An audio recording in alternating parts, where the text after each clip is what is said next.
belajar untuk tahu, untuk bisa melakukan, tetapi sekaligus bisa hidup dengan orang lain. Sama-sama 1, 2, 3. Belajar untuk tahu, untuk melakukan, tapi bisa hidup dengan. Ada orang yang ketika dia sudah tahu, dia hanya bergabung saja dengan orang yang sama-sama tahu. Tidak mau jadi berkat bagi orang lain. Dia kuasai untuk diri sendiri. Di sini ada ikut ibadah. Coba lihat dia.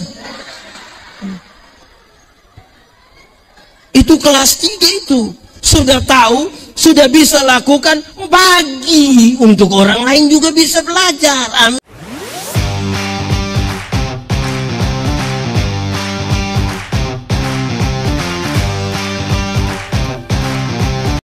Tuhan, jauhkan semua penggoda pencobaan. Biar di dalam damai-Mu kami belajar firman Tuhan. Terima kasih banyak Tuhan, kami rindu pada firman-Mu. Berfirmanlah bagi kami Tuhan. Di dalam nama Yesus, firman yang hidup itu kami berdoa. Amin. Bapak Ibu Saudara-saudara, dalam sukacita kita di pengucapan syukur ini, saja kita merenungkan satu bagian pembacaan Alkitab pasal 2 ayat 41 sampai ayat yang ke-47. Yang di luar salam, semuanya salam. Saudara-saudara, mulai pengucapan syukur ini saya berkhotbah dengan mengatakan begini, mengucap syukur itu penting kok tidak? Yakin? Benar-benar yakin atau yakin saja? Berarti bersyukur itu penting, amin? Pertanyaannya adalah, apakah saudara-saudara benar-benar melakukan sebuah pengucapan syukur? Nah, itu yang repot itu. Kenapa saudara? Banyak orang bilang bersyukur tapi belum tentu bersyukur. Oke, jemaat. Di sini tidak ada jemaat. Jemaat, hafal. Bersyukur ialah. Omong. Ulang. Bersyukur ialah waktu di mana seluruh pikiran, perasaan, dan hidup hanya tertuju kepada Tuhan. Ulang.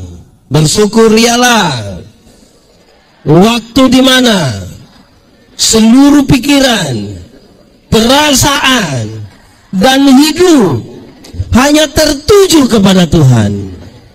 Berdasarkan pengertian itu, saya mau tanya saudara, benar-benar bersyukur? Nah, ini mulai repot ini. Nah, saya mau bilang di awal saudara bahwa bersyukur adalah cara terbaik menikmati hidup. Bersyukur adalah cara terbaik menikmati hidup. Orang yang tidak bersyukur itu tiap hari mengeluh. Di sini ada yang biasa mengeluh. Dia majelis atau jemaat? Majelis jemaat.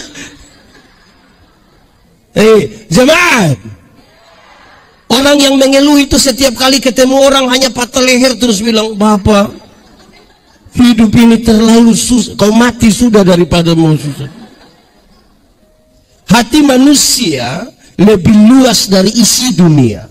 Artinya seluruh isi dunia taruh di hati manusia tetap masih kurang, karena manusia selalu tidak puas. Manusia selalu.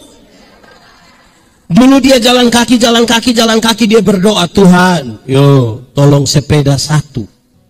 Tuhan kasih sepeda 1, dia naik 2-3 bulan, dia berdoa ulang, Tuhan, naik sepeda memang enak tapi tanjakan yang di situ itu Tuhan. Itu kaki macam mau putus Tuhan. Jadi yang kau punya mau, kalau boleh kasih motor. Waktu dia dapat motor 1, naik motor barang 5-6 bulan, dia berdoa ulang, Tuhan, naik motor memang enak tapi saya punya istri berat 80. Anak-anak 3 orang dan montok-montok semua. Setiap kali motor bunyi, 4 mau naik motor Tuhan. Motor bawa masalah baru dalam kami punya rumah tangga ini. Jadi yang kau punya maksud, kasih mobil 1 Tuhan. Tuhan kasih mobil 1, dia naik barang 1 tahun, dia berdoa ulang, Tuhan, naik mobil memang enak. Ibu juga naik, dia duduk paling depan. Tapi sayang, anak perempuan kami yang satu-satunya sudah menikah dan tinggal di pulau sebelah itu. Apa pulau kecil itu nama apa? Itu pulau apa yang di sebelah itu? Nah, pokoknya itu pulau lah. Masa kita mau pergi ke itu pulau pakai mobil Tuhan? Ya jadi engkau punya mau? Kalau boleh kapal laut satu Tuhan. Tuhan kasih kapal laut satu, dia pergi ke itu pulau, lihat anak, lihat mantu, lihat cucu, pulang dia doa lagi, Tuhan. Naik kapal memang sampai sana, tapi gelombang terlalu. Ya jadi engkau punya mau? Kalau boleh Tuhan, helikopter satu. Tidak soal juga saudara, karena kita minta pada Tuhan. Tapi yang penting adalah sikap kita terhadap berkat lebih penting dari berkat-berkat yang Tuhan kasih kita. Amin. Jadi harus mensyukuri itu di konteks yang benar itu. Baik, jemaat yang di luar, saya tidak dengar. Yang di luar, mantap. Baik, jemaat. Di jemaat mula-mula, oleh karena mereka percaya, kemudian mereka dibaptiskan dan mereka menjadi satu keluarga dalam persekutuan itu. Menjadi satu keluarga ini menjadi sesuatu yang indah sekali untuk kita renungkan dalam kaitan dengan pengucapan syukur jemaat ini. Ada beberapa poin yang saya mau ajak kita untuk merenungkan. Apakah hal itu masih ada di Peniel atau justru tidak ada lagi, atau kita mau belajar untuk dia ada di situ sebagai bagian dari persekutuan orang yang sama-sama percaya kepada Tuhan dan diselamatkan. Satu, mereka adalah anggota jemaat yang belajar. Sama-sama anggota jemaat yang kasih tahu teman di sebelah 1, 2, 3. Belajar. Mereka belajar dari para rasul. Mereka belajar yang benar. Kenapa? Belajar yang benar itu pikiran benar. Pikiran benar itu buat tindakan benar. Tindakan benar membuat kebiasaan. Kebiasaan membentuk budaya. Budaya membentuk karakter. Jadi jemaat mula-mula adalah jemaat yang 1, 2, 3 belajar. Jemaat hafal.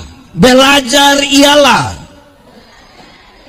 perubahan tingkah laku dari tidak tahu menjadi tahu, dari tidak bisa menjadi bisa. Ulang, belajar ialah perubahan tingkah laku dari tidak tahu menjadi tahu, dari tidak bisa menjadi bisa. Sudah bisa hafal sendiri, nanti dapat sepeda. Ya, baik. Jemaat, belajar itu punya 4 tingkatan. Berapa tingkatan? 1. Tidak usah 1. Belajar punya berapa tingkatan? Yang di luar belajar punya berapa tingkatan? 1. Belajar untuk tahu. Sama-sama 1, 2, 3. Belajar untuk tahu. Belajar untuk tahu. Saya mau tanya dulu, jemaat, bodoh dan tidak tahu sama atau beda? Bodoh dan tidak tahu sama atau beda? Sama atau beda? Beda. Tulisan saja beda. Bodoh dan tidak tahu itu beda. Ya, tidak tahu ialah karena memang tidak dikasih tahu. Makanya kalau salah tidak boleh marah karena memang tidak dikasih. Tapi bodoh ialah kasih tahu, tetap begitu saja. Di Peniel lebih banyak di mana bodoh atau tidak tahu? Saya tidak berani ngomong, saya tidak. Jemaat, belajar untuk tahu banyak sumber. Saudara bisa belajar dari para pendeta, dari majelis jemaat, dari Google, dari buku-buku, dari guru, dimanapun boleh belajar untuk bagus, tapi itu tingkatan paling bawah. Kedua, belajar untuk tahu dan melakukan. Sama-sama 1, 2, 3. Belajar untuk tahu dan banyak orang sudah tahu tapi belum tentu betul. Di Palu ada, di Pniel ada, laki-laki atau perempuan. Dia pakai baju warna, mulai baku tuduh sudah. Belajar untuk tahu dan banyak orang tahu banyak hal tapi belum tentu melakukan. Jemaat, kami sharing tentang ilmu homiletika, ilmu berkhotbah. Orang tanya saya, pendeta, khotbah yang baik itu yang bagaimana? Saya bilang, kau punya maksud? Khotbah yang baik itu tulis atau tidak tulis, berapi-api atau berair-air. Saya bilang khotbah yang baik bukan soal tulis atau tidak tulis, bukan soal berapi-api atau berair-air. Khotbah yang baik ialah omong apa buat itu. Jangan omong lain buat. Kamu juga tahu. Ini tepuk tangan apa? Jangan omong lain buat.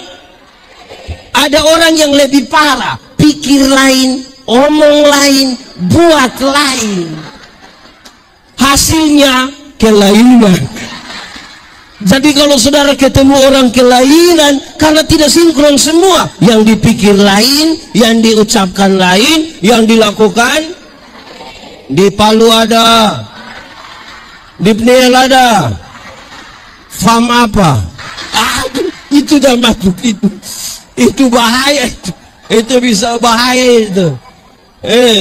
Jemaat, ada orang sarjana pertanian, mantap tuh. Kalau sampai sarjana tuh mantap kok tidak?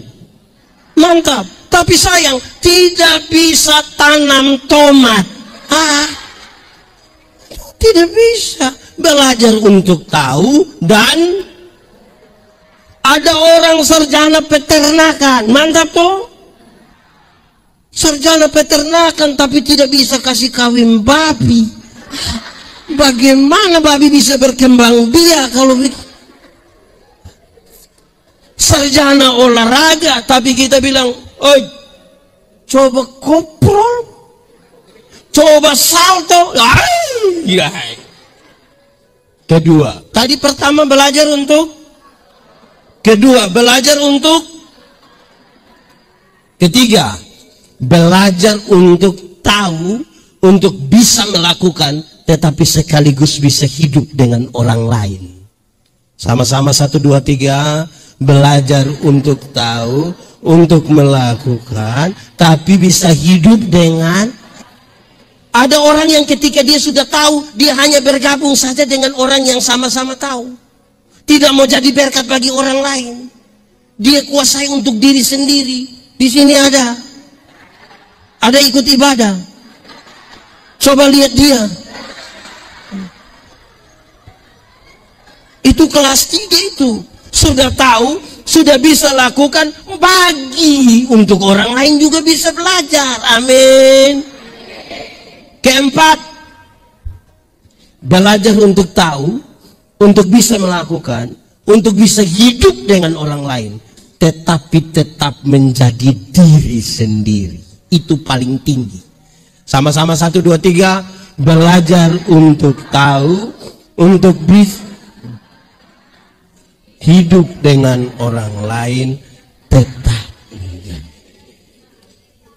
Banyak kali kita ini ketika bergabung dengan orang lain, kita jadi kehilangan identitas. Baru ekumene dengan jemaat-jemaat lain, tiba-tiba pulang datang dia mau berubah semua dalam gereja. Di sini ada begitu. Betul-betul ada. Hancurkan. Anda boleh ketemu siapa saja. Makanya belajar untuk tahu, untuk bisa lakukan, untuk bisa berjumpa dengan siapapun, berkumpul dengan siapapun, tapi tetap jadi diri sendiri. Tidak usah kasih hilang kita pun diri. Orang yang tidak tahu identitasnya, dia tidak akan pernah menemukan karunia apa yang Tuhan kasih dia untuk dia eksplor itu menjadi berkat bagi orang lain. Jemaat mula-mula adalah jemaat yang sama-sama 1, 2, 3 bela. Mari kita tegaskan. Kedua, tadi pertama jemaat yang, tapi yang kedua, jemaat mula-mula itu adalah jemaat yang bersekutu sama-sama. Jemaat, ibadah itu penting kok tidak? Betul-betul penting. Yakin? Bersekutu penting? Saya mau tanya dulu, tolong jawab dengan jujur, keras juga suaranya. Kenapa ibadah malam hari ini lebih banyak mama-mama? Ini mama-mama janda semua? Atau tidak? Oh, baik. Jemaat, ada orang yang memang 1 tahun itu dia gereja hanya 2 kali. Natal 1 kali, Paskah 1 kali. Makanya namanya jemaat napas. Natal dan di sini ada. Dia ada duduk di sini. Pakai baju warna hitam.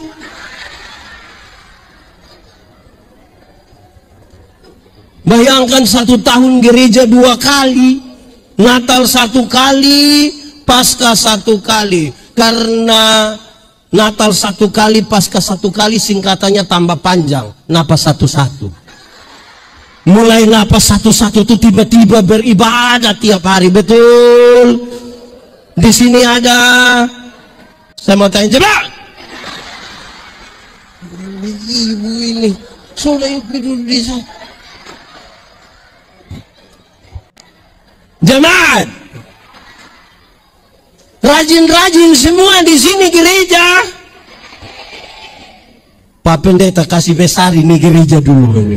Kasihan banyak yang duduk di luar itu. Kita uji di hari Minggu nanti. Banyak begini juga. Jemaat, saya tanya anak-anak sekolah minggu di pedalaman NTT. Saya tanya dorang, apa beda orang hidup dan orang mati? Mereka jawab banyak, tapi ada salah satu jawaban kira-kira untuk jawab ini hal. Dia bilang begini, Bapak Pendeta, orang hidup itu bisa pergi ke gereja, tapi orang mati tidak gereja. Betul? Betul? Memang betul, tidak ada orang yang mati pas hari Minggu kita belum kubur terus dia bangun dia bilang, tolong bawa saya. Tidak. Orang mati memang tidak ke. Tapi kemudian saya bilang, hei anak-anak, kamu omong yang benar. Kenapa Bapak? Jadi kamu mau bilang kamu punya papa mama yang pemalas gereja itu dorang sudah mati? Betul kok tidak? Jemaat, pendeta-pendeta ini kalau mau kubur orang mati, peti sudah ada di dalam kuburan, mereka bilang begini, kita akan memakamkan jenazah ini sambil percaya pada kata-kata Tuhan Yesus. Tuhan Yesus berkata, akulah kebangkitan dan hidup. Barang siapa percaya kepadaku, ia akan hidup sekalipun sudah. Siapa percaya Tuhan, siapa tinggal di dalam Tuhan akan hidup sekalipun sudah.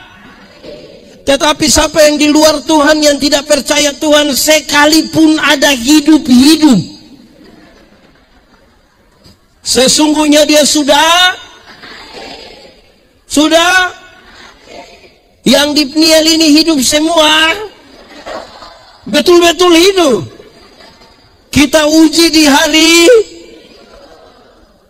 jemaat. Sebagai pendeta, saya juga pendeta jemaat. Kadang-kadang saya heran.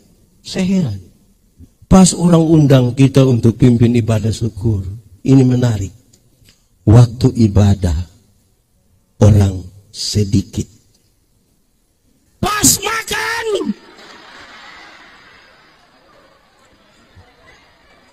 saya ulangi. Waktu ibadah orang pas makan. Di Palu juga datang dari Aneh ini, orang-orang aneh ini. Masa kita ibadah dia tidak ada pas makan, dia urutan pertama. Aneh. Ada yang dia punya rumah di samping tempat ibadah. Terus istrinya bilang, "Pak, mari kita ibadah. Kita ke tempat sebelah sudah syukuran." Dia bilang, "Masih ibadah." Di Palu ada begitu. Jujur, siapa punya suami? Coba jujur. Coba punya suami, jujur. Aneh betul. Jemaat mula-mula ini jemaat yang bersekutu, mau beribadah. Amin. Amin. Ini Pak Pendeta, gereja di sini jam berapa biasa Pak Pendeta? Yang satu saja. Jam 6. Jam 6 orang siap habis, tapi tidak datang gereja. Nanti anak-anak bilang begini, "Papa, Mama, sudah jam 6. Dia bilang, "Belum ada orang." Kamu sudah yang orang, mau orang mana lagi? Di sini ada yang begitu. Tunggu orang mana? Itu kita punya soal, saudara. Rajin-rajinlah beribadah. Amin kok. Ada orang yang seumur hidup dia gereja, dia ikut ibadah mungkin 5 atau 6 kali saja. Pertama, waktu anak baptis. Kedua, waktu anak sidi. Ketiga, waktu anak nikah.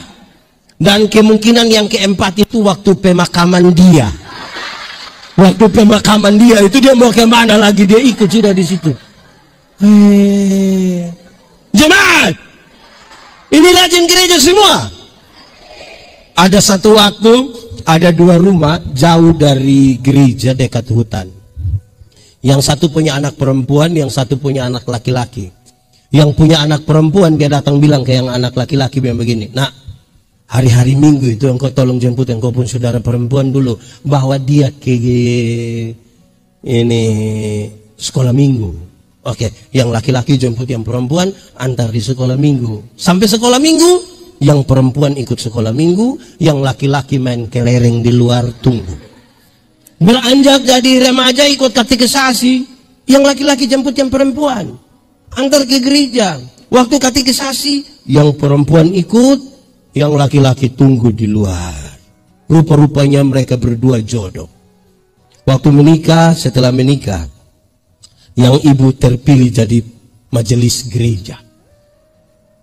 Mau pelayanan dimanapun, hujan, badai, angin, tofan, suami tetap setia antar. Tapi sampai sana ibu masuk pimpin ibadah, dia punya suami main kartu di luar, isap-isap rokok, tunggu. Satu saat mereka mati sama-sama. Waktu jalan menuju pintu surga, Simon Petrus tunggu begini, Simon Petrus. Waktu lihat dia punya istri datang, Simon Petrus bilang, "Shalom ibu, mari silakan masuk." Lihat dia punya istri masuk, suami juga cepat-cepat mau. Pas suami mau masuk, dia punya Simon Petrus, "Bapak, sebentar, Bapak, sebentar." Bagaimana? "Sebentar dulu." Yang masuk itu saya punya istri. Betul, memang yang masuk itu Pak punya istri. Tapi dari dulu kan Pak hanya antar-antar saja. Karena itu hari ini minta maaf Bapak, hanya Pak punya tempat di api di sebelah itu, yang api. Ibu-ibu, tadi ada suami yang hanya antar, terus janji bilang kalau sudah habis WA saya jemput. Ada? Kalau ada pulang tolong kasih tahu suami, ada salam dari Simon Petrus. Susah sekali. Ini bapak-bapak dong, ini kadang-kadang ini bapak-bapak orang ini kadang-kadang waktu pacaran dulu rajin sekali jemput yang perempuan ikut ibadah. Sudah menikah, ibu datang sendiri. Kita pergi ke rumah tanya, "Bapak, kenapa kasih tinggal ibu pergi sendiri ke gereja? Kenapa Bapak tidak ikut?" Dia bilang, "Pak Pendeta, Waktu Pak kasih nikah saya dengan ibu, kami dua telah menjadi satu. Jadi kalau ibu sudah pergi ke gereja, itu sama dengan Bapak juga. Oh, jadi kalau ibu sudah makan, sama dengan Bapak sudah makan. Ini ibu-ibu juga satu, ini ibu-ibu loh, ini satu ini. Setel cantik-cantik datang gereja jalan sendiri. Terus pendeta bilang, ibu sendiri? Iya. Suami? Terus dia bilang, tahu sendiri. Sudah tahu suami begini, kenapa ambil resiko? Anak muda, perempuan muda, menikahlah dengan laki-laki yang rajin ibadah.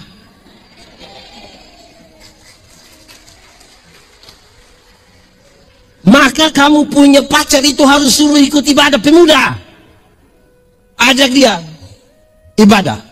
Dia tidak mau kasih tahu ibadah. Dia tidak mau ibadah. Nanti kalau dia tidak mau baru kasih tahu ada kue.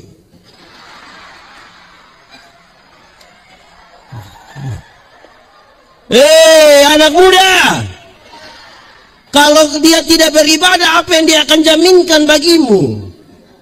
Jangan andalkan dia punya les di sini, ini jangan andalkan. Satu saat bukan les, botak semua. Mereka persekutuan yang beribadah. Jemaat, tentang persekutuan. Sekutu itu bukan berarti seragam. Satu pakai baju putih, semua baju putih, bukan itu. Satu baju hitam, bukan itu. Untuk apa kita sama-sama baju putih tapi hati hitam?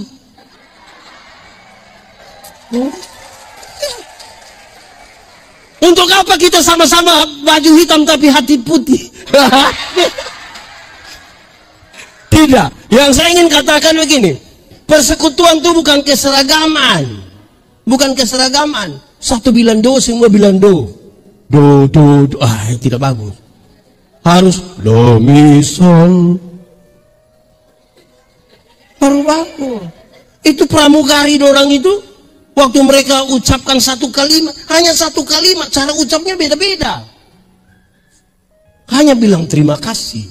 Satu datang bilang terima kasih, terima kasih, terima kasih, terima kasih, terima kasih. Betul atau tidak? Coba ada pramugari mana bilang terima kasih, terima kasih, terima kasih. Itu bukan pramugari, mesinggari. Jadi persekutuan bukan seragam. Jemaat, persekutuan itu bukan keterikatan. Bukan keterikatan. Ambil kucing satu ekor, ambil ini anjing satu ekor, ikat dorong 20 ekor. Aman. Aman kok tidak? Aman kalau itu hanya ekor saja. Jemaat, persekutuan itu pengelolaan. Persekutuan itu apa? Pengelolaan perbedaan-perbedaan.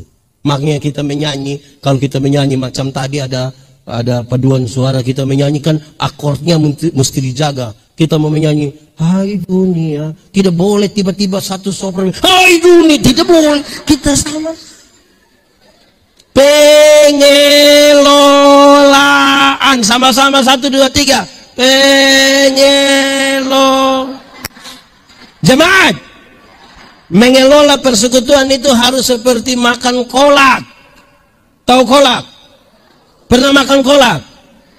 Kolak terdiri dari ubi, pisang, santan, gula. Sudah jadi namanya? Waktu sudah jadi kolak makan pisang masih rasa pisang tidak? Masih. Tapi ada cita rasa baru yang ditambahkan sebagai bagian dari sebuah kebersamaan. Tidak ada upaya untuk saling menghilangkan.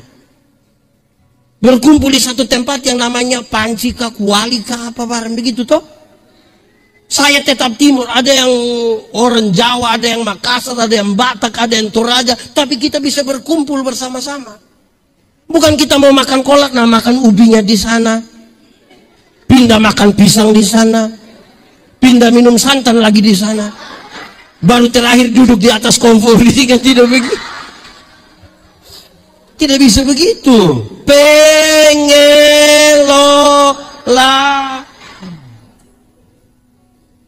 Jemaat, jangan kelola persekutuan itu seperti minum kopi. Tahu kopi? Pernah minum kopi? Kopi terdiri dari gula, air, kopi. Sudah jadi dia punya nama? Lalu yang lain punya nama? Kopi itu terlalu egois. Kita semua tapi nama mesti dia. Kita semua nama mesti dia. Kita terlalu bikin diri inti. Di Pnel ada yang biasa bikin diri inti di sini. Ada. Nah itu soal. Jemaat. Tahu tembok? Pernah lihat tembok? Mana? Oh itu. Tembok terdiri dari pasir, batu, air, semen. Sudah jadi begini, pasir kelihatan. Karena dia tidak kelihatan, kita sepakat kasih hilang, dia garuk kasih hilang. Bisa. Dalam sebuah persekutuan, saudara mungkin tidak kelihatan, tapi bukan berarti saudara tidak penting dalam persekutuan. Dalam sebuah persekutuan, saudara mungkin kelihatan karena badan besar, tapi bukan berarti orang lain tidak penting. Amin. Itu persekutuan. Sudah dua. Tadi satu, jemaat yang di luar. Pertama, jemaat yang dapat sepeda. Kedua, jemaat yang ketiga sekarang, jemaat yang berdoa. Sama-sama 1, 2, 3. Berdoa. Jemaat, doa penting atau tidak? Doa gampang atau susah? Yakin? Saya mau tanya, kalau begitu saudara menikmati kehidupan doamu? Kenapa suara makin turun? Ulang. Jemaat, doa penting atau tidak? Doa gampang atau susah? Karena doa gampang, doa penting, saudara menikmati kehidupan doamu. Saya mau kasih tahu saudara, doa penting kata-kata. Sama-sama, 1, 2, 3. Doa itu relasi, bukan kata. Banyak orang terlalu memperhitungkan kata-kata sampai lupa membangun relasi. Akhirnya kan dihitung kata-kata, maka dia punya doa sama semua. Doa konsistori juga sama doa firman, sama dengan doa persembahan, sama dengan doa syafaat. Di sini ada yang begitu. Betul. Jemaat, kalau saya dengan Pak Ketua, kami dua punya relasi, kami saling kenal. Saya jalan kaki, Pak Ketua naik motor, ketemu saya di jalan, tanpa saya minta dia berhenti, tanpa saya minta. Pendeta, yuk, mau kemana? Naik, karena kami dua saling kenal. Amin. Tapi kalau kami dua tidak saling kenal, kami tidak ada relasi. Saya jalan kaki, beliau naik motor, ketemu saya di jalan, berhenti juga beliau, tapi dia tanya, ojek Pak?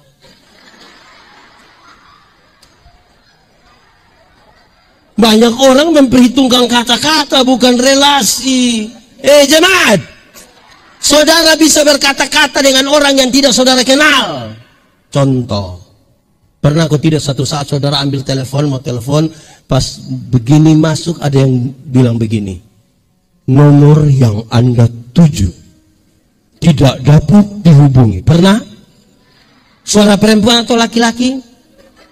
Suara? Dia dari Palu. Itu perempuan asal Medan. Saudara lihat kalau masuk di tempat-tempat yang besar, mal-mal yang besar itu kan, kita dengan mobil sampai tiba-tiba itu nona satu bilang, tempelkan kartu Anda.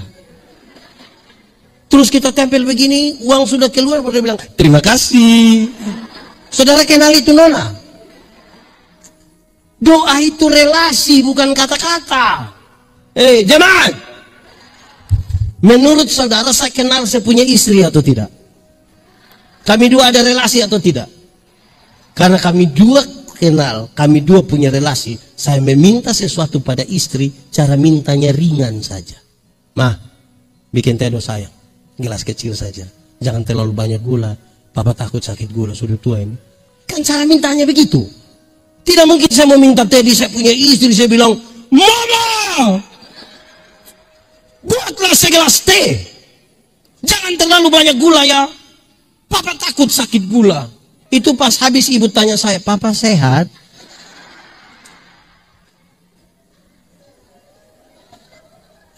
Jemaat, saya mau bilang pada saudara begini, kekuatan doa bukan pada teriakan.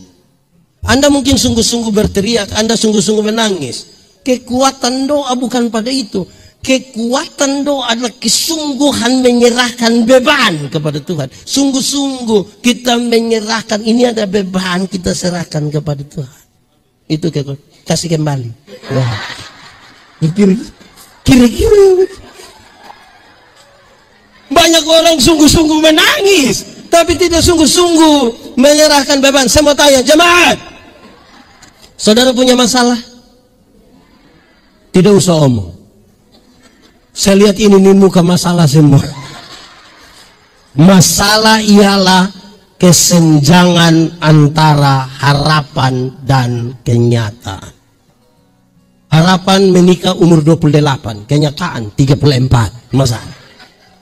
Harapan menikah dengan dia, kenyataan dia nikah dengan kita punya teman. Masalah itu yang kita mau serahkan kepada Tuhan. Amin. Baik. Jemaat. Lalu kalau demikian, bagaimana berdoa? Saya tidak mau yang panjang sekali dari doa Bapa kami. Saya ingin ambil satu ayat untuk lihat kita punya isi doa. Cepat buka di Efesus 6 ayat 18. Cepat, 1, 2, 3 sudah. Efesus 6 ayat 18, 1, 2, 3 sudah. Sudah? Oke, baca sama-sama. Efesus pasal 6 ayat 18, 1, 2, 3.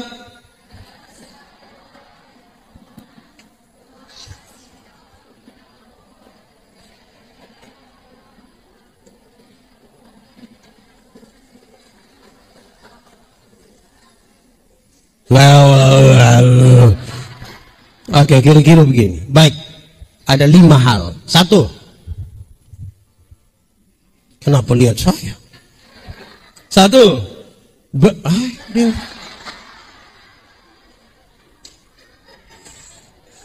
berdoalah setiap waktu. Sama-sama 1, 2, 3. Berdoalah. Yang dimaksud dengan berdoa setiap waktu itu bukan berdoa jam 6, jam 7, jam 8, jam 9, jam 10, jam, bukan itu. Yang dimaksud dengan berdoa setiap waktu adalah berdoalah waktu kamu susah, berdoalah waktu kamu sehat, berdoalah waktu kamu sukses, berdoalah waktu kamu. Ada banyak orang ketika sukses masih berdoa, tapi ada yang tidak lagi berdoa. Ada yang ketika gagal masih berdoa, tapi ada yang ketika gagal tidak lagi berdoa. Di Bapak Pendeta kita doa juga sama saja. Itu Pak yang di sebelah itu, dia tidak pernah berdoa Pak, tapi tiap hari ganti mobil Grab, dan kita anggap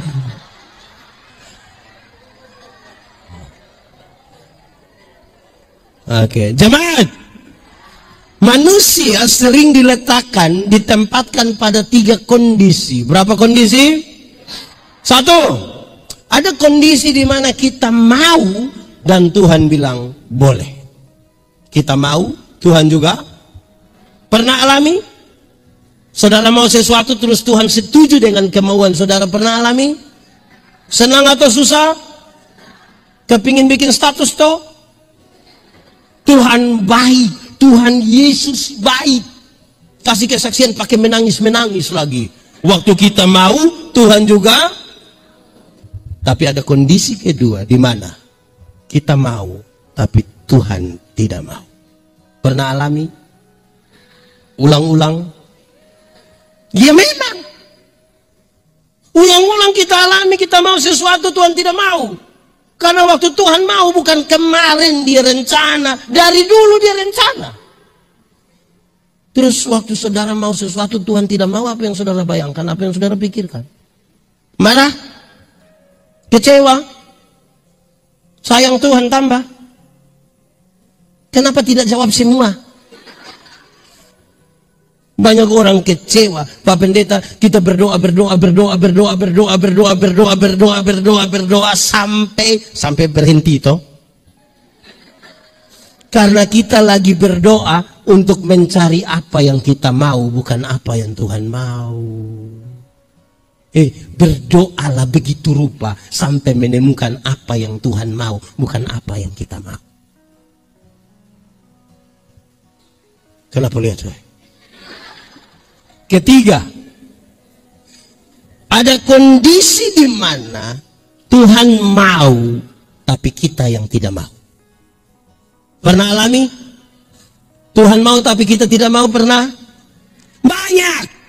Contoh, misalnya kita ada baku marah dengan satu orang. Ada orang di sini yang baku marah ada? Ada duduk di sini. Coba lihat dia pemuka tuh. Itu mantap. Saudara, waktu kita bertengkar dengan seseorang, kita tidak suka dengan dia, kita marahkan dia, maki kita, dia hina kita. Terus Tuhan bilang begini, ampuni dia. Tuhan mau kan kita mengampuni kan? Ampuni dia, ampuni dia. Tapi kan hati kita masih berat. Saya mau ampuni tapi kalau ingat kata-katanya tuh, jemaat, pengampunan itu bukan upaya melupakan masalah. Makin sakit hati makin tidak bisa lupa. Pengampunan itu membebaskan diri, menyambut dia punya kesalahan, menyambut dia punya orang, sambil siap hati besok dia bikin kesalahan baru. Karena itu, jemaat, pengampunan itu satu paket dengan pendamaian. Pengampunan satu paket dengan, ada orang mau mengampuni tapi tidak mau berdamai. Ada yang mau berdamai tapi tidak mau mengampuni. Yang mau mengampuni tapi tidak mau berdamai itu dia suka ucapkan ini kalimat. Dia bilang begini, Pak Pendeta, untuk marah saya tidak marah, untuk marah saya tidak marah. Mau marah juga buat apa? Dia mau datang silakan. Tapi untuk saya pergi ke dia, maaf. Pernah dengar itu kalimat? Atau sendiri omong? Ada orang mau berdamai, tapi tidak mau mengampuni. Itu terjadi di anak-anak kecil. Anak-anak kecil itu kalau main kelereng, mereka bertengkar, berkelahi, dia punya papa datang. Damai. Kamu kakak adik, ayo damai. Kita nih kalau berdamai kan jabat tangan toh. Ayo damai, ayo. Kalau kami orang NTT itu berdamai pakai cium hidung. Ayo cium dia cepat. Kamu saudara cium. Besok-besok kau susah, bukan engkau punya kelereng yang bantu, tapi saudara yang bantu. Ayo cium. Itu dia punya cara cium.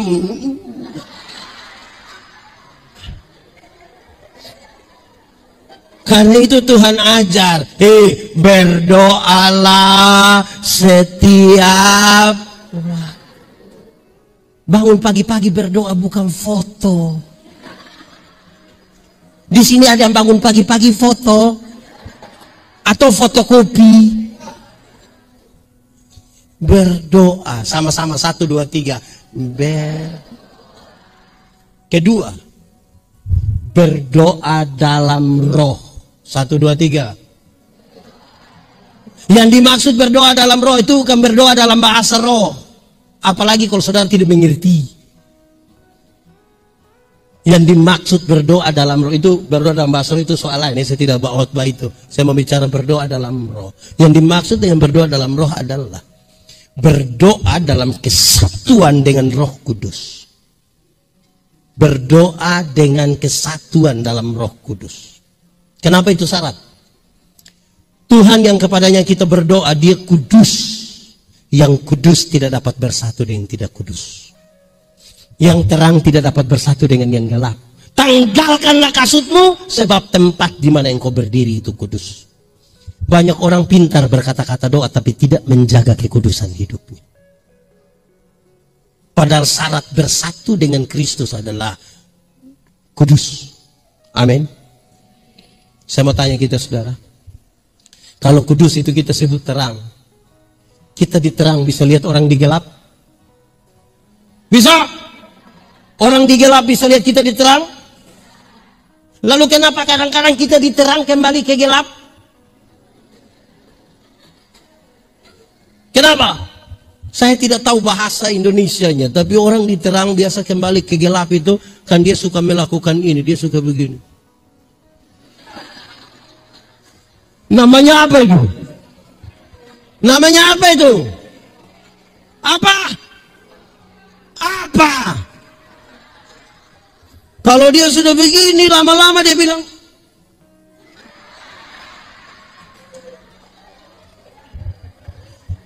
jemaat. Saudara-saudara, kadang-kadang kekudusan itu jadi soal. Kita datang gereja 31 Desember. Gereja 31 Desember di sini biasa jam berapa ya? 9 malam. 10 malam. Oh, mantap. Oh, baguslah. Kadang-kadang kalau di daerah kami itu gerejanya sore, malam jam 7, waktu kita sampai lampu-lampu agak redup sedikit, ada bunyi musik klasik. Teng teng teng teng teng teng teng teng teng teng teng teng teng. Terus ada puisi bilang begini, tidak terasa. Saya dalam hati, engkau tidak rasa. Ini 365 hari, rasa kau tidak? Kenapa saudara bilang tidak rasa? Terus dia tulis bla bla bla bla bla bla, terus dia bilang begini, sesaat lagi tahun lama akan berlalu. Mari kita tulis catatan dosa kita, biar dia berlalu bersama-sama dengan tahun lama. Tahun baru, hidup baru, semangat baru. Oh, orang mulai tulis dosa. Ada yang tulis 5, ada yang 10, pakai menangis. Menangis di itu. Terus habis itu bukan langsung buang, dia lipat bagus-bagus, ikat lagi pakai pita. Keluar dia menyanyi, mampirlah dengar doaku. Terus dia berdoa, dia bakar. Ini 31 Desember. Masuk minggu kedua bulan Februari, dia gila ulang. Lebih parah dari tahun lalu. Ada yang begitu di Palu, di Pniel ada, sama apa?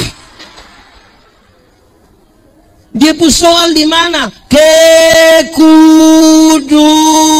Lebih kuat 1, 2, 3. Kasih tahu kawan di sebelah 1, 2, 3. Anak muda, terang atau gelap?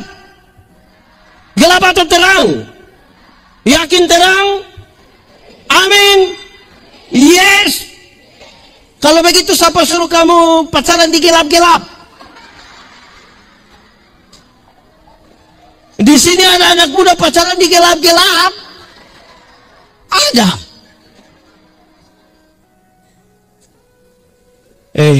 Jemaat, kekudusan itu banyak orang suka pakai Roma 8 ayat 28. Allah turut bekerja untuk mendatangkan kebaikan. Tapi saudara ingat, sebelum ayat 28 ada ayat 26 dan 27 yang pesannya kira-kira begini. Roh berdoa, Roh Kudus tadi, kita bersatu dengan roh itu. Roh berdoa untuk hal-hal yang tidak terkatakan dari mulutmu. Kalau ada persoalan dalam hidupmu, engkau tidak tahu jalan keluar terbaik apa yang bisa engkau lakukan, itu hanya roh yang tahu. Bahkan 5 menit ke depan dari hidupmu engkau tidak tahu, itu hanya roh yang tahu. Dalam kesatuan dengan Roh Kudus itu, paham terhadap 2 hal itu, Anda boleh katakan betul, ternyata Allah turut bekerja untuk mendatangkan kebaikan. Amin. Oke, satu, berdoa. Tidak tahu. Satu, berdoa. Berdoa. Dua, berdoa dalam roh. Ketiga, berdoa dan berjaga-jaga. Satu, dua, tiga. Terus tunjuk kita itu.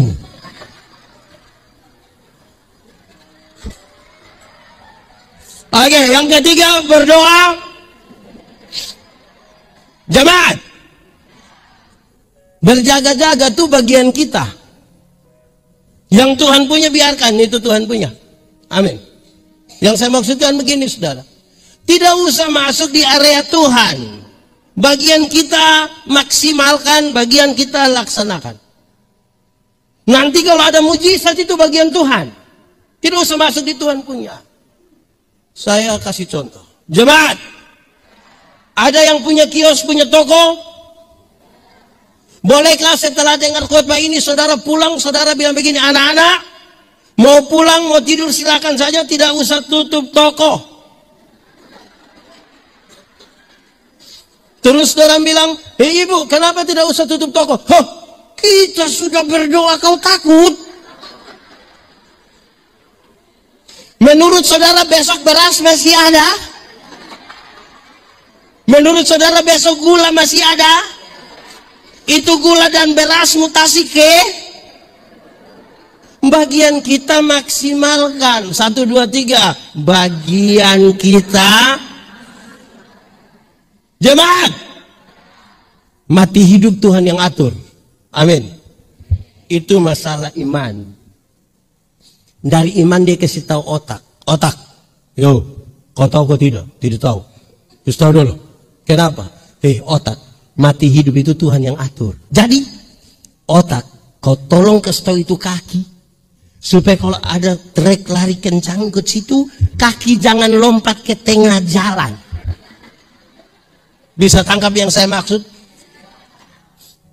Itu penting di situ.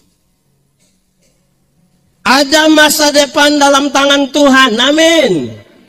Saudara aminkan itu? Saudara percaya itu? Tuhan menyiapkan masa depan bagi anak-anakmu. Amin. Koma.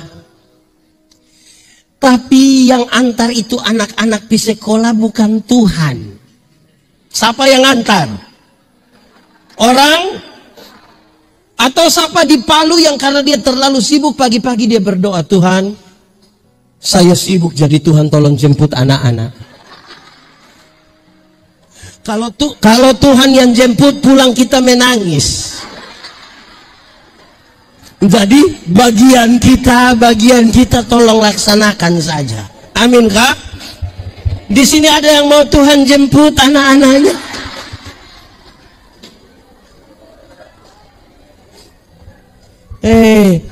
Jemaat, berproses sedikit.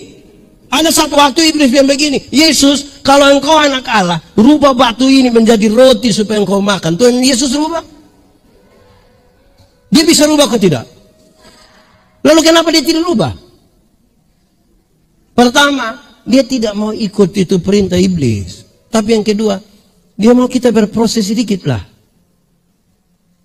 Masa mau makan roti saja pakai mujizat? Kalau mau makan roti pakai mujizat tiap hari di toko bakery itu mujizat terus. Mujizat roti tawar lah, mujizat. Jemaat, berproses sama-sama 1, 2, 3.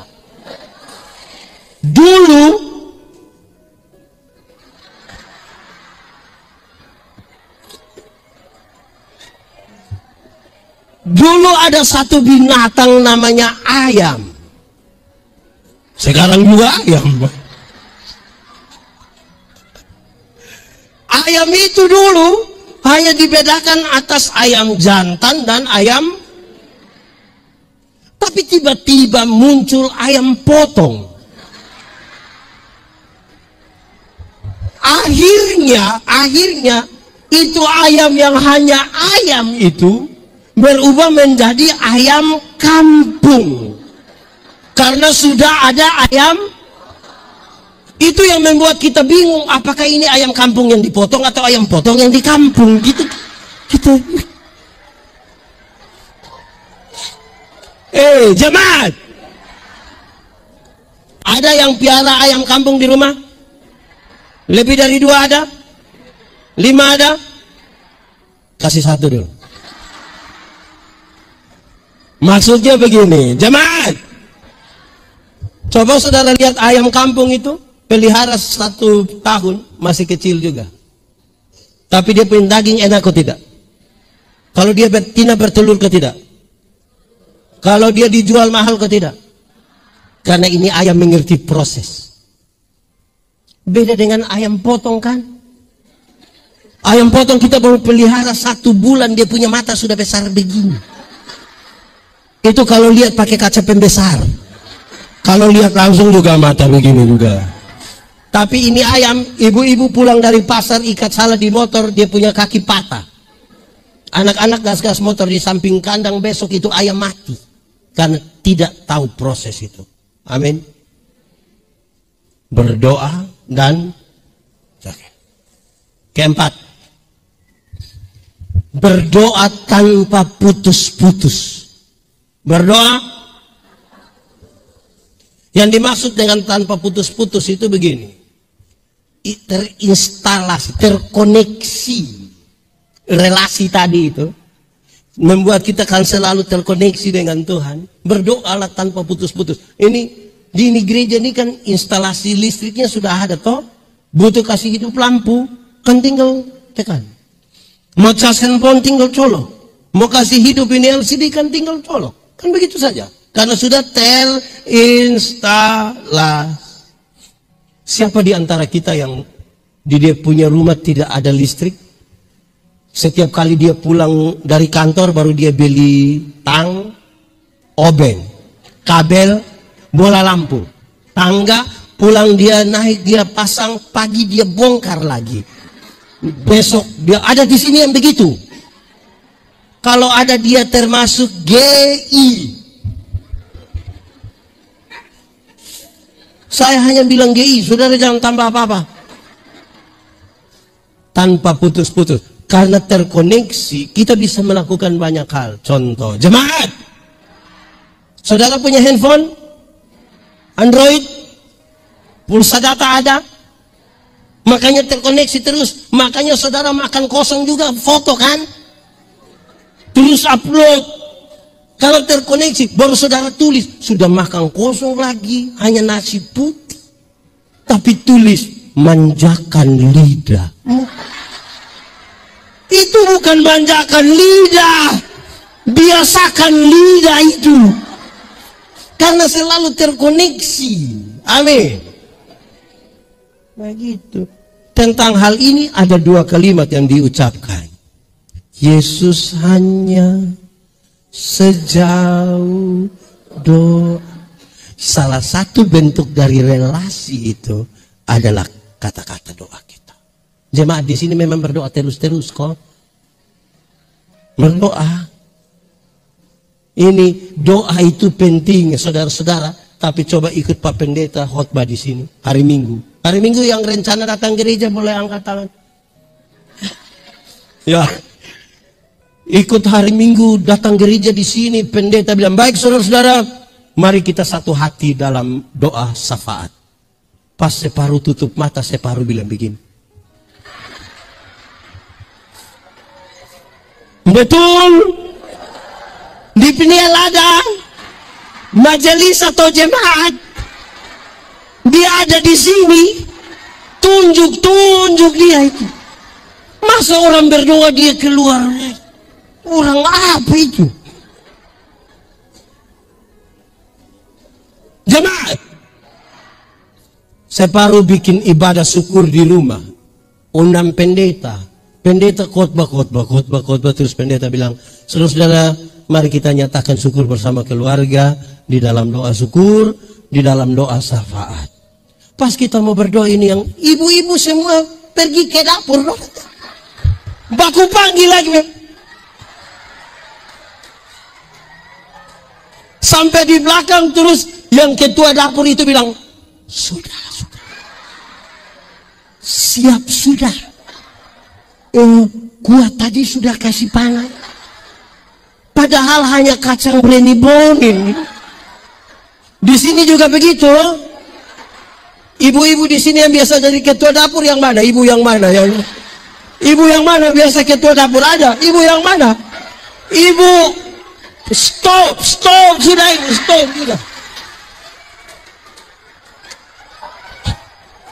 Dong jalan, kita mau berdoa kan dia baru habis kita omong orang bilang ada Maria, ada Marta, doa.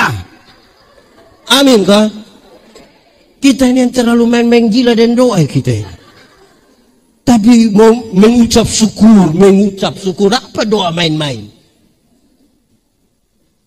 Saudara apa? Satu berdoa,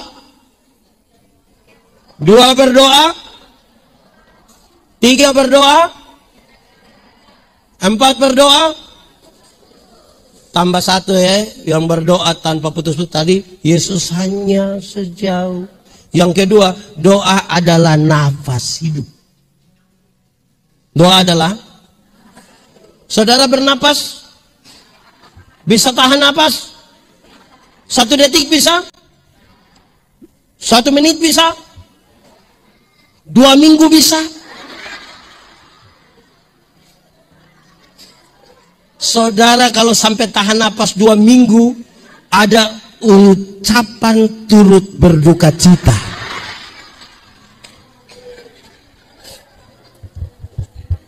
Jangankan sampai putus napas, saudara sesak napas saja. Ada yang di sini asma kan sesak napas. Itu kan kita tarik napas macam tidak dulu, itu setengah mati itu. Makanya doa itu nafas tanpa putus-putus. Kelima, berdoalah bagi orang lain. Sama-sama 1, 2, 3. Jemaat, pernah doa untuk orang lain? Doa serahkan.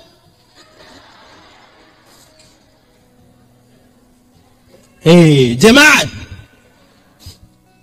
kita biasa berdoa itu, kita punya doa ini menarik.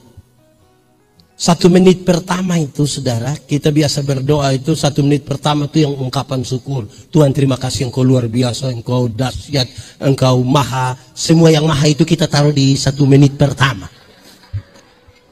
Masuk menit kedua itu daftar permintaan. Itu semacam proposal itu gitu. Dia punya minta itu 1, 2, 5, 10, 20, 30, 40, 50, 60, 70, 80. Terus sudah 80 permintaan, dia bilang, ampunilah segala dosa kami, dalam nama Yesus kami berdoa. Ada yang sebelum kata ampun itu dia tambah 1 kalimat kecil, Tuhan, sebenarnya masih banyak hal yang ingin kami. Sudah 80 ini masih. Tapi tidak apa-apa juga lah. Jemaat, kadang-kadang yang kita minta 80 itu hanya untuk diri saja, tidak untuk orang lain. Coba periksa 10 doa terakhir dari kita. Coba periksa 10 doa terakhir dari kita. Pasti yang biasa berdoa, yang tidak biasa dia mau periksa apa. Periksalah 10 doa terakhir kita. Kita terlalu egois kadang-kadang. Jemaat, contoh, Paulus bilang begini, tidak ada pemerintahan yang tidak berasal dari Allah. Semua pemerintahan itu berasal dari Allah, karena itu pemerintah disebut hamba Allah, bukan wakil, hamba Allah. Terus Paulus nasihat Timotius, berdoalah bagi para pemimpinmu. Kenapa itu penting? Waktu dia terpilih dari bupati, wali kota, gubernur, dia ada di satu posisi puncak.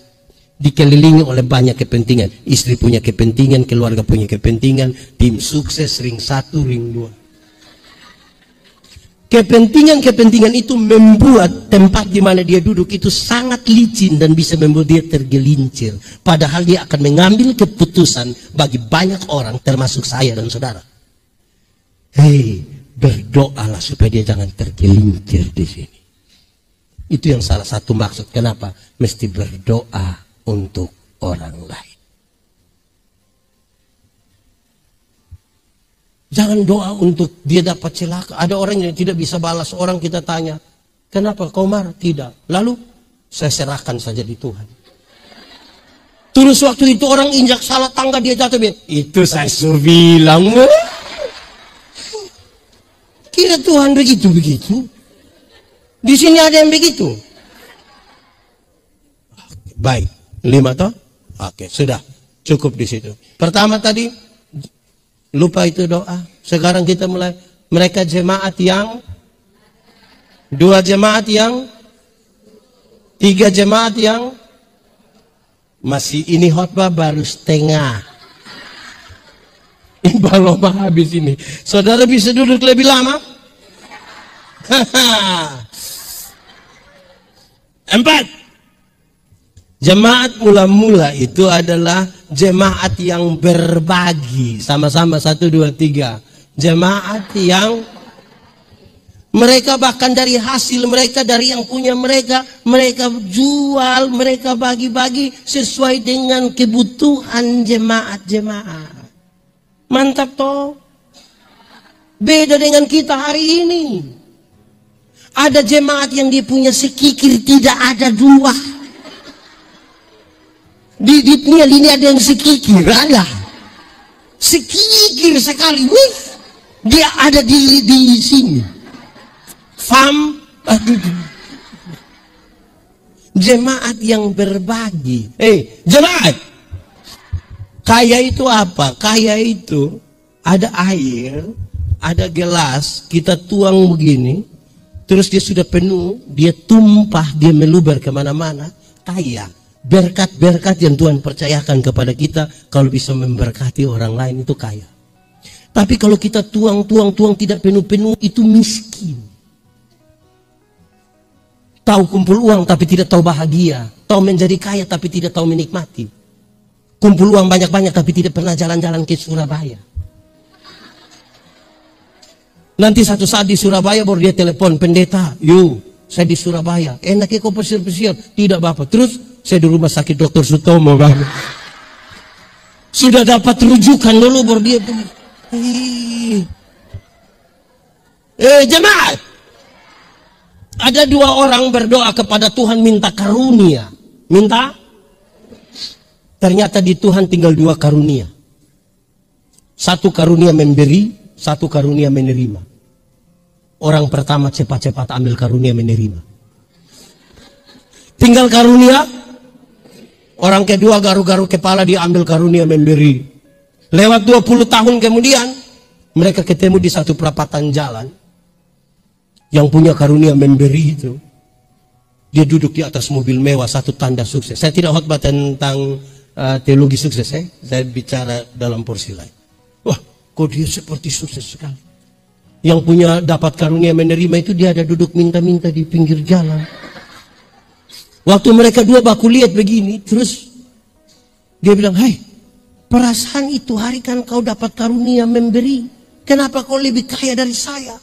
Terus dia bilang, "Kawan, karena Tuhan Allah tahu saya harus selalu memberi, maka kepada saya Tuhan titipkan lebih. Ini kan engkau mau bagi orang engkau tidak ada tuh, ini bagi-bagi ini. Karena Tuhan Allah tahu harus memberi, Tuhan titipkan lebih. Tapi engkau bukan karunia menerima, jadi dimanapun hanya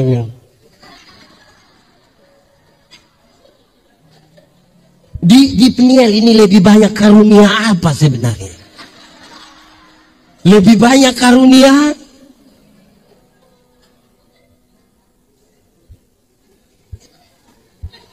sekikir sekali. Bahkan untuk Tuhan saja dia sekikir. Ada orang yang waktu kasih persembahan itu, ada satu orang tuh, dia lipat, dia put tangan begini. Saya bilang, "Bapak, kenapa sampai tangan di kepala macam begitu?" Dia bilang, "Pendeta, kalau tangan kanan memberi, tangan kiri tidak boleh tahu." Saya bilang, "Iya, tapi saya tahu." Kenapa? 1000. 1000 jadi begini. Kalau 100.000 saya yakin tidak begini. Begini.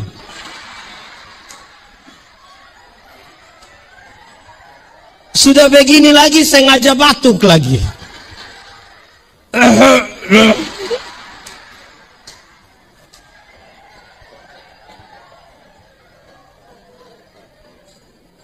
Jemaat, kadang-kadang bukan soal uang. Ada banyak orang tidak mau terlibat memberi diri dalam pelayanan. Waktu dipilih jadi majelis jemaat, jawab, apakah jawabmu? Ya, saya percaya. Sampai sini-sini baru foto lagi, muat di medsos lagi. Tapi habis itu dia tidak datang. Di sini memberi diri. Kita ini sama kayak apakah? Tidak mau beri diri untuk pelayanan. Ada orang yang tahu menyanyi. Ada karunia menyanyi, dia tidak menyanyi. Kadang-kadang pendeta tanya, ada paduan suara, vokal grup? No. Tapi tiba-tiba ada pengumuman, Ketua Majelis Sinode GPID dan Gubernur Sulawesi Tengah akan beribadah bersama-sama di Niel. Solo dia, duet dia, vokal grup dia, paduan suara dia. Itu karunia makam puji itu. Itu tidak boleh begitu itu. Beri diri itu tulus. Amin kok. Di sini ada laki-laki atau perempuan. Dia duduk di muka atau dia.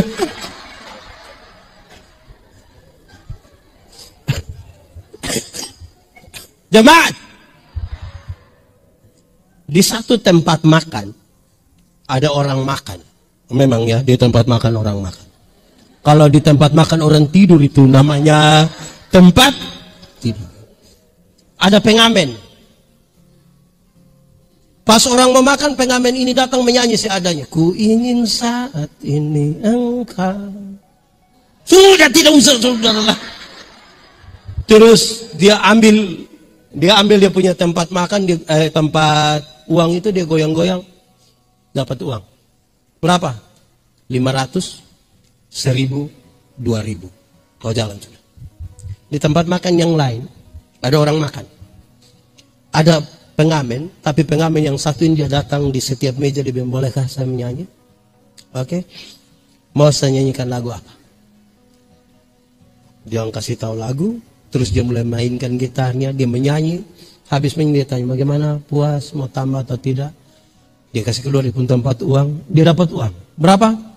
5.000, 10.000, 20.000. Di tempat makan yang lain, ada orang makan, ada juga penyanyi, tapi pengamen ini agak lain. Dia ambil satu tempat di pojok, tidak bermaksud mengganggu siapapun, dia bawa pengeras suara kecil, dia menyanyi, di sampingnya ada banner, di bawah banner itu ada kepingan-kepingan CD. Di banner itu tertulis, hasil penjualan dari kepingan-kepingan CD ini akan dipakai untuk membantu pendidikan di satu kampung kecil nama apa begitu. Habis makan ada yang tanya, Pak, satu berapa? 50.000. Oke, saya ambil 2. Ada yang minta nomor rekening. Jadi dia dapat lebih dari 50.000. Pertanyaannya, sama-sama di tempat makan, sama-sama menyanyi. Kenapa ada yang dapat kecil, ada yang sedang, ada yang besar? Kenapa? Cara pandang mereka yang jadi soal.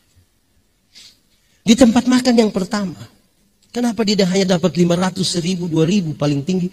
Karena dia hanya memandang segala sesuatu itu hanya dengan uang. Dia memandang uang dengan matanya. Pertemanannya hanya uang, pelayanannya hanya uang, segala sesuatu hanya uang, sebuah pertanyaan hanya uang. Dia dapat uang, tapi uang receh yang dia dapat. Bahkan kalau dia kelihatan kaya sekalipun, untuk dirinya sendiri pun dia kikir. Di tempat makan yang kedua, kenapa dia dapat uang lebih? 5.000, 10.000, 20.000? Karena dia tidak sekedar memandang uang dengan mata saja. Dia sekaligus memandang uang dengan mata dan otak. Dia berlatih. Seluruh kemampuannya dia eksplor begitu. Dia harus tahu seluruh lagu. Bayangkan kalau dia datang ditanya, saya bilang, mau saya lagu apa? Terus saya bilang, well, anak kasih yang kaya. Dia pusing kan, dia tidak tahu itu lagu dari mana. Jadi mesti tahu semua lagu. Dia dapat lebih. Di tempat makan yang ketiga. Kenapa dia dapat lebih banyak? Kan dia tidak sekedar memandang uang dengan mata dan otak saja. Tapi dia memandang uang dengan mata, otak, dan hati. Hanya orang yang punya hati saja yang bisa berbagi dengan orang lain. Kalau tidak ada hati tidak bisa. Bayangkan kalau saudara punya satu baju yang itu baju andalan, itu baju sudah paling andalan. Ke gereja juga itu baju, nikah juga itu baju, orang mati juga itu baju. Pokoknya itu baju sudah, baju putih itu baju sudah yang saudara. Terus ada keluarga datang bilang, pinjam dulu itu baju putih. Kita mau pikir-pikir untuk tolak begitu. Terus orang tua bilang, kasih itu yang kapan saudara minta, kasih. Saudara bayangkan kalau tidak ada hati kita kasih dengan berat itu. Kan pasti kita bilang, ambil. Ambil teh itu hari kau tambah 2.000 waktu saya beli. Berat itu. Jadi berbagi itu harus dari hati. Amin. Jemaat yang berbagi. Sudah 4 loh. Saya tambah sedikit baru kita selesai. Sudah jam berapa? 1 jemaat yang, 2 jemaat yang, 3 jemaat yang, 4 jemaat yang, 5 jemaat yang beriman. Jemaat yang iman. Saudara, iman itu membedakan semua orang. Yang beriman dan tidak beriman. Ada mobil jalan dari sini ke Makassar, dia kecelakaan, tinggal 2 orang yang hidup, 1 orang beriman, 1 bukan orang beriman. Yang orang beriman bilang, untung Tuhan saya selamat. Untung. Yang tidak beriman akan bilang, untung tadi saya lompat cepat-cepat. Di satu peristiwa yang sama. Yang beriman mengatakan untung, yang tidak beriman mengatakan untung. Jemaat.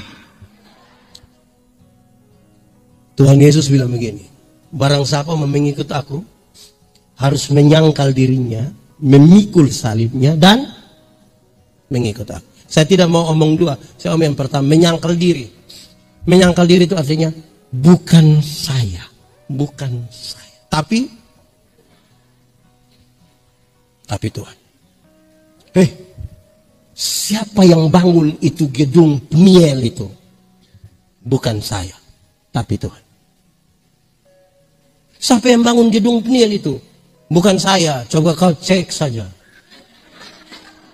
Nah itu dia sudah mulai masuk di dia itu. Ada orang sakit-sakitan, tidak punya makanan, tidak punya pakaian, dia datang kepada saudara. Saudara tolong dia, singkat cerita, dia sehat, dia sukses. Dia bawa kesaksian itu kemana-mana. Orang-orang diberkati oleh kesaksiannya. Satu saat kesaksian itu sampai ke telinga saudara. Apa yang akan saudara bilang? Waktu itu datang sini sudah mau mati, Pak. Untung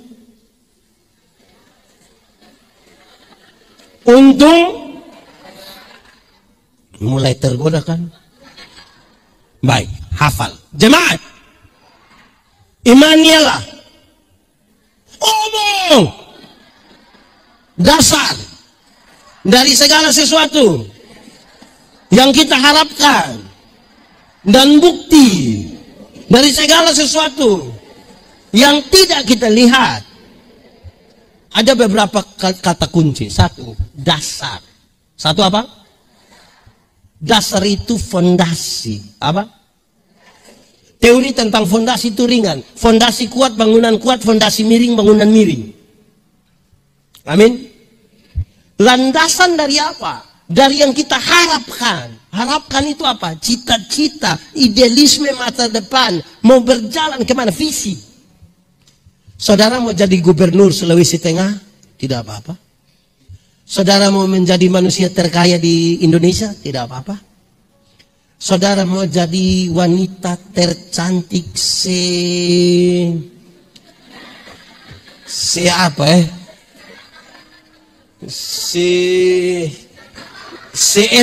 silakanlah. Yang menjadi soal adalah saudara meletakkan itu di atas dasar apa? Karena orang yang tidak beriman pun kepingin jadi gubernur, kepingin jadi orang terkaya di Indonesia, kepingin menjadi wanita tercantik yang membedakan kita dari kedua, bukti apa? Bukti dari yang kelihatan atau tidak kelihatan? Tidak. Mari kita lihat bagaimana bukti dari yang tidak kelihatan. Arsitek, tahu arsitek? Di sini ada arsitek. Dia nama siapa? Bisa pinjam dia punya. Arsitek waktu dia mau bangun, dia mau menggambar sebuah bangunan, dia taruh dulu di sini. Ruangan berapa, tangga di mana, jendela di mana, pintu di mana, berapa lantai, dia taruh di sini. Kelihatan atau tidak kelihatan? Dari yang tidak kelihatan, dia tuangkan di satu kertas. Mulai kelihatan? Dari kertas itu orang mulai membangun satu gedung mewah. Waktu gedung itu jadi, orang kan kagum lihat itu gedung kan. Orang datang foto-foto di itu muka gedung kan. Separuh foto begini, separuh begini. Pertanyaan, yang foto-foto di muka gedung itu, mereka tahu titik-titik terkuat dari itu gedung? Mereka tahu? Siapa yang paling tahu? Hanya dua, yang menggambar dan orang yang mengerjakan. Itu iman. Kita punya diri ini gambaran Allah. Tuhan yang paling tahu kita punya kekuatan di mana. Makanya iman dibutuhkan. Jangan pura-pura beriman. Yang iman pura-pura. Iman pura-pura itu Tuhan, orang lain bisa melihat kita punya kepalsuan. Tertipu dengan kepalsuan. Tuhan tidak akan dia melihat hati kita. Amin. Ada banyak teori tentang menyembah Tuhan dalam roh dan kebenaran. Karena bukan tema ini yang saya bawa, saya omong satu saja. Menyembah Tuhan dalam roh dan kebenaran itu salah satunya bilang begini. Dia bukan reaksi emosional, tapi dia sebuah respon iman. Bukan reaksi emosional, tapi respon iman. Maksudnya begini. Ada orang punya suami meninggal. Orang punya suami meninggal, sedih kok tidak? Ibu-ibu kalau suami meninggal, sedih kok tidak? Saya lihat saudara kita tidak terlalu sedih. Terus karena sedih itu saudara, orang yang punya respon iman, dia bertanya, apa yang saya imani tentang kematian? Waktu dia bertanya tentang apa yang dia imani tentang kematian, dia menemukan kematian bukan akhir dari segala sesuatu. Kematian adalah tempat di mana kita diubah dari tubuh yang dapat binasa ke dalam tubuh yang tidak dapat binasa, supaya kita bisa hidup dalam kekekalan bersama Kristus di surga. Berdasarkan keyakinan iman itu dia berespon, dia menyanyi, sabar dalam susah sukamu, sabar, Tuhan ada sertamu, sabar, sabar, beri kuat pada. Supaya kalau dia ada masalah lagi, dia bertanya, apa yang saya imani? Itu yang respon iman. Yang reaksi emosional, orang punya suami ada meninggal, orang ada sedih, dia bilang, pendeta, sebelum firman saya satu lagu. Terus dia sampai dia mulai, di dalam doamu kau sebut separuh di interlude lah suruh anak kecil satu baca puisi dengan judul Ditinggal Ayah. Menurut saudara orang menangis ke tidak? Semua yang hadir menangis toh. Lalu saudara bilang itu gerakan roh.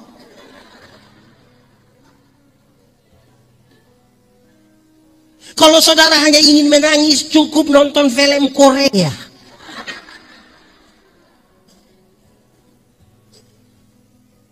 Berespon iman. Amin.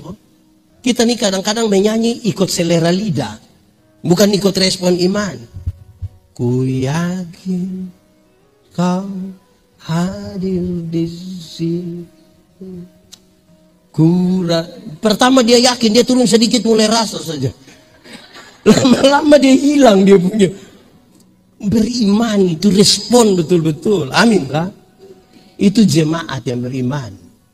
Amin. Saya tidak tahu di Pniel ini kan kita berefleksi di mengucap syukur soal ini jemaat. Kita ini masih beriman kok tidak? Kita ini masih beriman kok tidak? Sudah 5 toh? 1, 2, yang lain sudah pulang. 3, 4, 5, 6. Jemaat, saya mau kasih saudara yang ke-6 dalam kaitan yang iman tadi. Jemaat yang percaya bahwa mujizat itu masih ada. Itu jemaat mula-mula. Saudara baca teks tadi, saudara dapat pesan yang sangat kuat. Mujizat masih ada. Walaupun itu bukan area kita, itu area Tuhan. Tapi kita percaya bahwa Tuhan pemilik kepala gereja ini bisa melakukan sesuatu melebihi dari apa yang kita bayangkan sekalipun. Asal kita beriman atasnya. Amin. Jemaat, saya ingat satu waktu saudara. Saya punya banyak kesaksian. Saya sebut 2 Satu waktu saya ingat, saya melayani di satu pedalaman di NTT yang di tempat itu tuh hujan, kami tidak ada air. Jadi air hujan yang kami tampung untuk pakai selama 1 tahun. Kalau kita tampung dari atap seng aman. Tapi kalau dari atap yang rumput itu, alang-alang itu kita tidak butuh daun teh lagi. Dia punya warna jelas. Saya melayani di situ kira-kira 1,5 tahun. Saudara, ada satu waktu saya ingat satu keluarga, saya pergi ke dorang kira-kira jam 8:30 malam. Kan tidak ada listrik, tidak ada semua-semua. Saya pergi, ya. Ini orang-orang sudah tidur ini. Saya marah-marah di situ. Orang bagaimana orang datang kamu sudah tidur? Oh, don tidak jawab saya. Sudah, saya pulang. Besok kira-kira jam 10 pagi saya datang. Saya datang, orang banyak di itu rumah. Saya tanya, kamu banyak-banyak apa di sini? Bapak, ibu di dalam rumah ini sudah mati. Tahu mati? Tahu mati? Iya, meninggal itu yang mati kok tidak?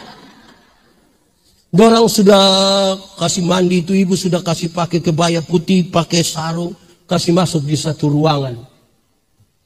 Dalam rumah itu mereka menangisi dia. Saya datang, suaminya lihat saya datang, dia keluar bawa anak mereka 3 orang. Dia pegang, dia berlutut pegang saya pun kaki. Bapak, saya mau buat apa ini 3 orang anak? Saya bilang saya tidak tahu. Memang saya tidak tahu. Kok dia punya bapak kandung saya tidak tahu, saya yang mau tahu. Terus dia bangun, dia bawa saya masuk, kami duduk begitu. Terus dia bilang begini, Bapak berdoa dulu. Saya pergi di pintu. Orang-orang duduk di dalam, saya berdoa dengan iman. Dengan kalimat yang pendek saja saya bilang begini, Tuhan, jangan kecewakan iman kami. Amin. Saya duduk kembali. Belum 5 menit, orang-orang dari kamar itu lari keluar. Kenapa? Ibu ini bangkit. Dia benar-benar bangkit. Dia jalan menuju saya. Semua sudah lari. Dia bilang begini, Bapak, saya jalan terlalu jauh, saya haus. Saya bilang, hei, Lihat kasih dia air karena saya takut. Iya, orang mati jalan menuju saudara begini, saudara tidak takut. Saudara tahu, berita beredar di kampung itu, saudara, Pak Manobe itu kalau berdoa, orang mati, saya jalan begini.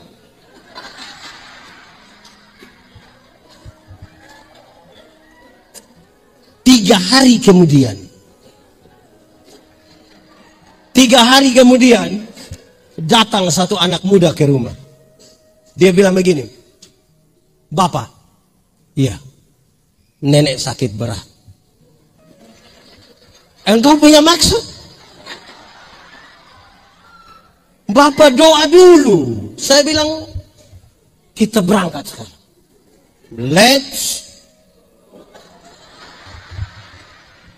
Kami sampai di sana, itu nenek ada baring di situ, orang taruh tempat tidur di depan situ. Dia bilang, Bapak tolong doa dulu.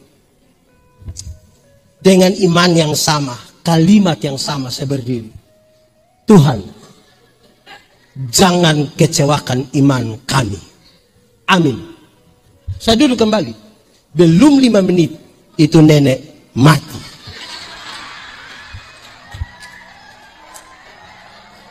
Benar-benar mati. Tidak bangkit lagi sampai hari ini. Baru 3 hari yang lalu saya berdoa, yang mati. 3 hari kemudian yang hidup.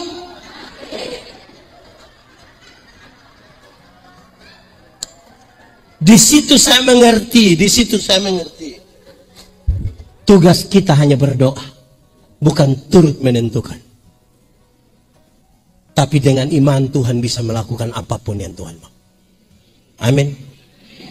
Supaya saudara tidak usah pindah-pindah gereja, bilang di sana yang dia panggil. Di sini ada yang begitu. Kita bukan siapa-siapa. Kalau Tuhan mau pakai siapa pun bisa. Amin. Kedua.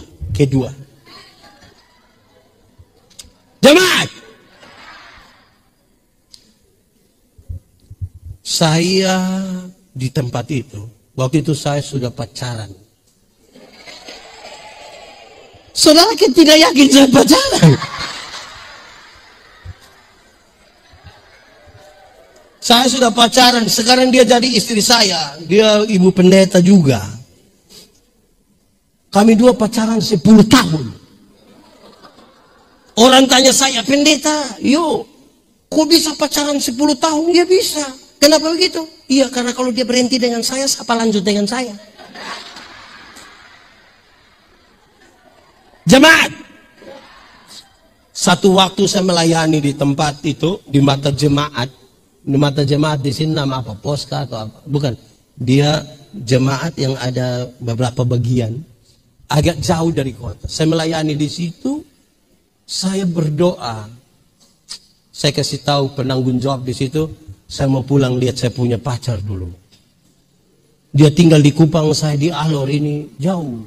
Kita naik ferry itu 18 jam. Rindu toh? Saudara ini tidak pernah rindu, saudara ini. Sudah mati kasih itu rasa. Terus, saudara, saya pimpin ibadah jam 8 pagi. Habis jam 10 pagi. Saya harus jalan kaki 29 km untuk sampai kota kabupaten, ibu kota kabupaten. Dan kapal feri untuk bawa ke Kupang itu berangkat jam 12. Bermodalkan pisang 1 sisir dan air 1 ini, Pak Manobe jalan. Demi cinta. Tapi saya berdoa, saya begini-begini berdoa, Tuhan, saya rindu dia, saya harus pergi. Saudara, saya sampai di satu tempat di kota itu namanya Jembatan Hitam. Saya singgah di gereja di situ. Saya mandi. Saya sampai jam berapa, saudara? Jam 1. Ferry tadi jam berapa? Waktu saya mandi habis, saya bilang, Mam Pendeta, ya, minta tolong Ima antar saya dulu ke pelabuhan. Hai, Om Yandi, mau ke mana? Mau ke Kupang. Kau naik apa? Naik kapal feri. Iya, itu kau pun bapak punya. Nanti dia tunggu. Mama, suruh saja Ima antar saya. Immanuel itu koster di itu gereja. Kami sampai di pelabuhan feri. Sampai di pelabuhan feri. Pelabuhannya ada.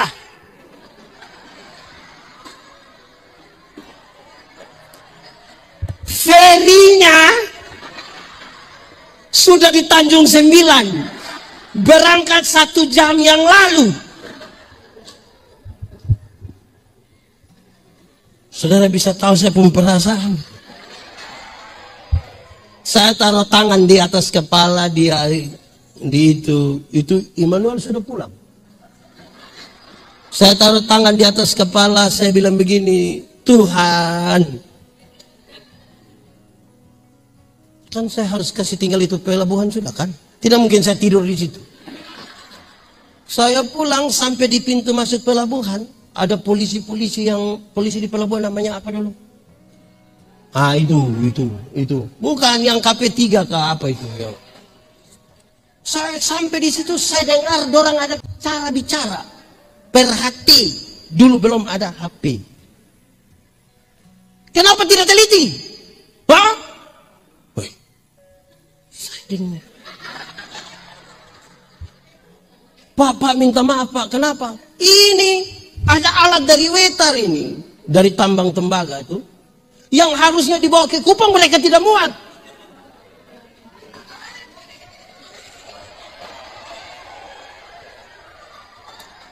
Terus jadi Om, ya dia harus kembali.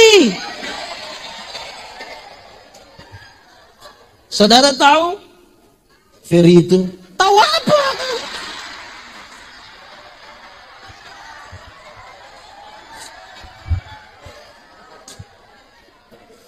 Ferry itu balik di Tanjung 9 datang. Dia buka pintu. Alat itu naik. Pak Manobe juga naik. Dengar, saya mau kasih tahu saudara, terjadi 1 kali. Jangan bilang tenang, biar kita pergi terlambat. Berdoa, Ferry akan pulang.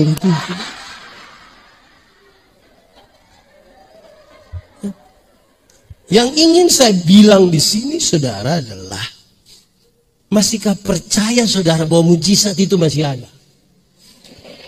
Dengar saudara, jemaat teristimewa, jemaat-jemaat di kota-kota. Palu ini termasuk kota atau kampung? Saudara kan tidak rela kalau disebut. Oh iya. Orang-orang di kota, jemaat kota makin rasional. Hampir-hampir hal yang berkaitan dengan iman dan mujizat orang sudah tidak meyakininya lagi. Nah, itu refleksi kita di pengucapan syukur ini. 1. Syukur adalah waktu di mana seluruh pikiran, perasaan, hidup seluruhnya tertuju pada Tuhan. Gereja itu satu gereja yang suruh kita punya anak-anak dong ikut katekisasi. Kok kita tidak bunuh orang juga? Suruh datang. Di sini katekisasi berapa lama? Berapa? Kasih naik 1 tahun. Ini orang-orang tua dong, ini kalau suruh anak ikut les bahasa Inggris mau, les balet mau, bahasa Mandarin mau, katekisasi tidak mau. Mau apa? Memangnya kita di sini katekisasi mau bunuh kasih mati dorang? Sudah tidak ikut katekisasi mesti dicepat-cepat. Datang tanya pendeta, bilang pendeta nanti bulan Desember ini ada kok Pak. Kenapa? Saya punya anak yang sekolah dokter itu. Pintar sekali dia. Woi. Itu dia dosen belum mengajar, dia sudah mengerti. Kenapa? Dia nanti datang Desember, Bapak tolong. Tidak mau kita tabis dia tersinggung dia punya Bapak. Belajar. Sama-sama, 1, 2, 3. Kedua jemaat yang 3 jemaat yang 4 jemaat yang 5 jemaat yang 6 jemaat yang percaya bahwa mujizat itu masih ada. Masing-masing kita berefleksi, tidak usah baku tuduh, tidak usah baku apa. Itu masih ada atau tidak di ini jemaat. Mari kita tunduk kepala di hadapan Tuhan. Kita angkat hati kita bagi Tuhan. Firman Tuhan berkata, kalau kamu dengar suaranya, jangan keraskan hatimu. Nikmati 1-2 menit dengan Tuhan.